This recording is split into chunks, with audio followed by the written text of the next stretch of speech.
Hello everyone, now we are going to read History Lesson 1 The Rise of Modern Europe. This is a part 3 video. So start करते हैं। Renaissance of Europe. Renaissance of Europe मतलब जो Europe में जो पुनर्जागरण हुआ था, नई जो यूरोप का स्टार्ट हुआ था, वहाँ पे नए नए विचार आने लगे थे, उन सब के बारे में यहाँ पे दिया गया है। ठीक है। आइडियोलॉजिकल रिवॉल्यूशन यानी कि जो विचारों, आइडियोलॉजिकल यानी कि आइडियाज़ की जो रिवॉल्यूशन थी, यहाँ पे विचारों की जो क्रांति हुई थी, उसके बारे में यहाँ पे पढ़ेंगे। इन 15th century, Renaissance of Europe correlates with ideal revolution। 15th century में ही यहाँ से जो यूरोप है वहाँ पे रेनेसेंस स्टार्ट हो गया था, जिसको हम आइडियल रिवॉल्यूशन बोलते हैं। ठीक है, विचारों की क्रांति बोलते हैं। Ancient epics in language like Greek, Latin, etc. have been converted into local languages। जो एंशियंट epics हैं, जो पुराने ग्रंथ हैं, उन सभी का जो ग्रीक और लैटिन भाषा में जो थी, ठीक है, उनको लोकल लैंग्वेजेस में कन्वर्ट किया गया और उसको स्टार्ट किया गया, पढ़ना स्टार्ट किया गया, शुरू से स्टार्ट फ्रेशली पढ़ना स्टार्ट किया गया। Due to discovery of printing machine, availability of books in large number were easy and at a lower cost in that time. ठीक है, यहाँ पे जो प्रिंटिंग मशीन का जो डिस्कवरी हो गया था, जिसके अवेलेबिलिटी की वजह से यहाँ पे लार्ज नंबर में बुक्स की जो छपाई होने लगी। ठीक है, और जो कि इजीली वहाँ पे लोगों को मिलने लगी और लोअर कॉस्ट में भी ये इनको उपलब्ध होने लगी, जिससे वो लोग therefore propaganda of knowledge was fast. ठीक है, जिससे जो नॉलेज का जो प्रोपेगेंडा है, ठीक है, जो नॉलेज का प्रसार है, उसका यहाँ पे बढ़ने लगा, बहुत तेज़ी से बढ़ने लगा।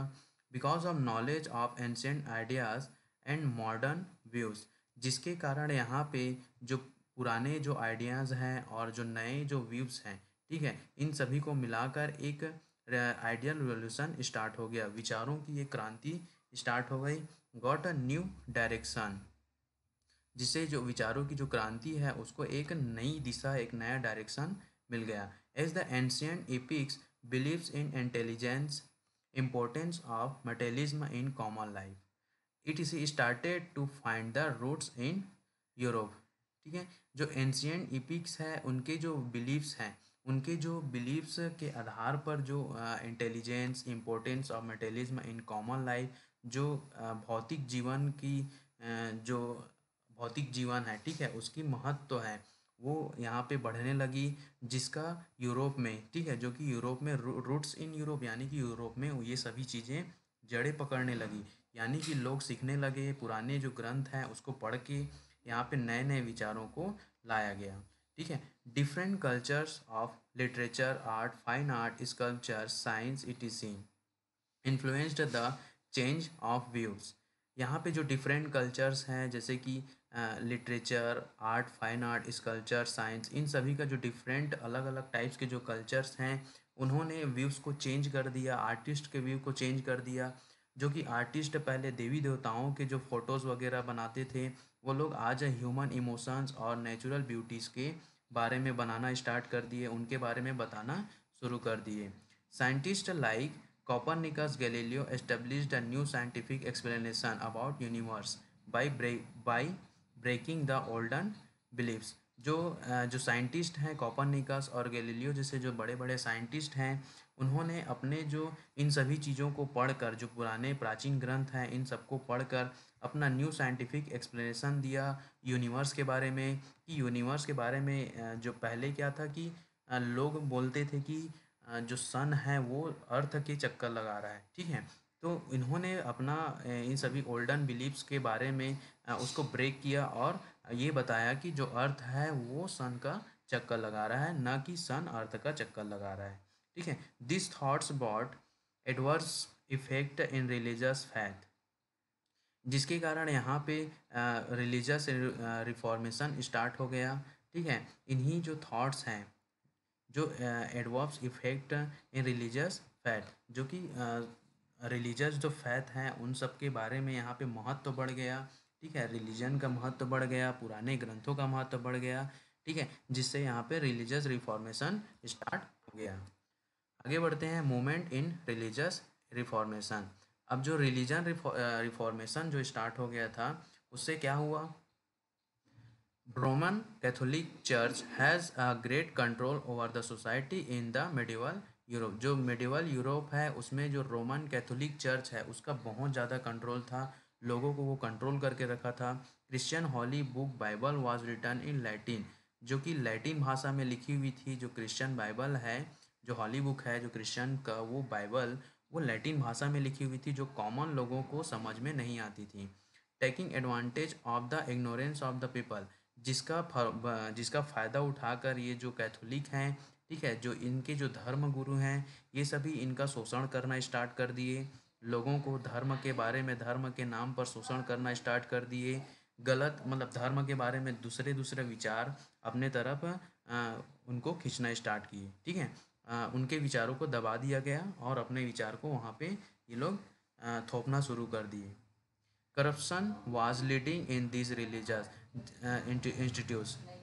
इंस्टीट्यूशन, ठीक है, मतलब जो रिलीजियस इंस्टीट्यूशन है उसमें करप्शन स्टार्ट हो गया, जिसके कारण यहाँ पे इस करप्शन की वजह से ही यहाँ से फिर से एक नया विचार, एक नया मूवमेंट स्टार्ट हो गया, जिसको बोलते हैं रिफॉर्मेशन इन रिलीजन, ठीक है। मतलब रिलीजन का फिर से रिफॉर्मेशन स्टार्ट हो गया इन करप्शंस को ख़त्म करने के लिए। Thinkers of the time raised a voice against corruption, यहाँ पे जो बड़े बड़े थिंकर्स थे वो लोग करप्शन के खिलाफ यहाँ से आवाज़ उठाना शुरू कर दिए, ठीक है, इन जो रिलीजियस इंस्टीट्यूशन है उनके खिलाफ। Bible was translate in local language, Bible को लोकल लैंग्वेज में ट्रांसलेट किया गया और उनको लोगों तक पहुँचाया गया, लोगों तक पहुँचाकर उसको पढ़ा गया। German religious leader Martin Luther protested against these religious institution, जो जर्मन रिलीजियस का एक लीडर था जिसको मार्टिन लूथर कहते थे, उसने प्रोटेस्ट स्टार्ट कर दिया, उसने उसका विरोध करना शुरू कर दिया, ठीक है, आंदोलन स्टार्ट कर दिया इन रिलीजियस इंस्टीट्यूशन के खिलाफ। और उसने अपना ओपिनियन दिया, ठीक है, लोगों को एक अपना ओपिनियन दिया। उसने कहा you people should read the Bible, तुम लोगों को खुद बाइबल पढ़नी चाहिए। Understand the elements of religion, ठीक है, और उस रिलीजन के एलिमेंट्स को समझना चाहिए। And not believe in religious leader, और किसी भी रिलीजियस लीडर की बातों में नहीं आना चाहिए उनको, ठीक है, मतलब खुद ही पढ़कर समझना चाहिए। He challenge the Christian leader Pope for independent power, जो पोप है जो कि एक निरंकुश सत्ता जिसको बोलते हैं इंडिपेंडेंट पावर है, उसको इन्होंने चैलेंज किया। And also protested against the religious settlement and prevailing malpractices. और यहाँ से उसने पोप का जो इंडिपेंडेंट पावर है उसको चैलेंज किया और उसके खिलाफ प्रोटेस्ट स्टार्ट कर दिया। So his believers were called a Protestant, और इनके जो बिलीवर्स हैं, जो इनका जो साथ देने वाले थे, उनको प्रोटेस्टेंट कहा गया। Due to religious reformation pope became less powerful, जिसके वजह से जो पोप है उसकी जो सत्ता है वो कमज़ोर हो गई, उसका पावर कम हो गया। Some Europe rulers also denied to follow the empowerment of the Pope, ठीक है। और इसमें जो कुछ रूलर्स वगैरह हैं, यूरोपियन जो रूलर्स हैं, उन्होंने इन सबका साथ देना स्टार्ट कर दिया। मतलब वो लोग भी चाहते थे कि जो पोप है वो ख़त्म हो जाए। One of them was king Henry eight, जिसमें से एक जो किंग था हेनरी एट जिसको बोलते हैं, ठीक है। In this way the religious reformation lead to modern idealism, जिसके वजह से इस प्रकार यहाँ से क्या हुआ कि जो रिलीजियस इन्फॉर्मेशन है वो उसने लीड करना स्टार्ट कर दिया मॉडर्न आइडलिज्म, जो कि जो नई जो क्रांति है, जो नए विचार हैं, उसका शुरुआत यहाँ से रिलीजियस रिफॉर्मेशन के कारण शुरू हो गया। And thoughts and ignited awareness in Europe, और इसका विचार जो थॉट्स हैं ये यूरोप में आ, फैलना शुरू हो गया, ठीक है। यूरोप के लोगों को इन सब के बारे में पता चल गया। आगे बढ़ते हैं, nationalism and rise rise of autocracy, ठीक है। राष्ट्रवाद जिसको बोलते हैं nationalism, and rise of autocracy यानी कि राजतंत्र, जिसको ऑटोक्रेसी बोला जाता है, राजतंत्र, ठीक है, rise of autocracy. During 16th century the noble lost their power, 16th century में जो नोबेल हैं जिसको सामंत बोलते हैं, ठीक है, ये लोग अपना पावर, इनका पावर क्या होने लगा, ख़त्म होने लगा। और जो राजा है वो लोग आगे बढ़ने लगे और राजा का यहाँ पे इम्पोर्टेंस बढ़ने लगा। इन ए पर्टिकुलर प्लेस, किसी एक जगह में रहने वाले, जैसे जियोग्राफिकल एरिया हो गया, सेम लैंग्वेज वाले, हिस्टोरिकल कस्टम्स हो गया, political and economic welfare of the people gave birth to a feeling at nationalism. ठीक है, एक जगह रहने वाले, सेम लैंग्वेज बोलने वाले, हिस्टोरिकल कस्टम्स हो गए, पॉलिटिकल इकोनॉमिक वेलफेयर्स हो गए। ठीक है, ये सब चीज़ें लोगों में राष्ट्रीयता की जो भावना है, नेशनलिज्म की जो फीलिंग है वो स्टार्ट हो गई उन सब में नेशनलिज्म आ गया। And gradually all the power was transfer to the king and he became centralised the most dominant, जिसके वजह से यहाँ पे जो जितने भी जो पावर है वो राजा की ओर, राजा को चले गए। ठीक है, जो राजा को ट्रांसफ़र हो गए, सब राजा के हाथों में चले गए और उसके हाथों में ही केंद्रित हो गए। ठीक है, for this reason imperialism evolved in Europe.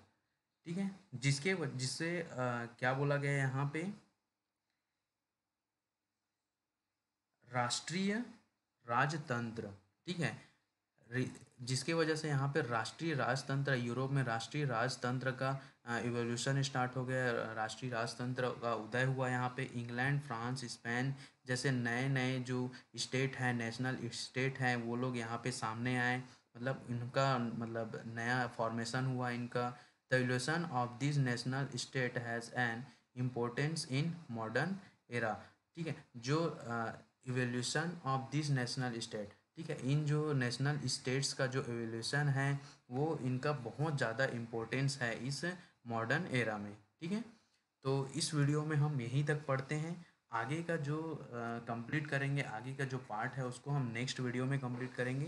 तब तक के लिए अब इसको अच्छे से पढ़िए और जो भी इसमें आपको डाउट है उसको आप कमेंट कर सकते हैं। ठीक है, थैंक यू।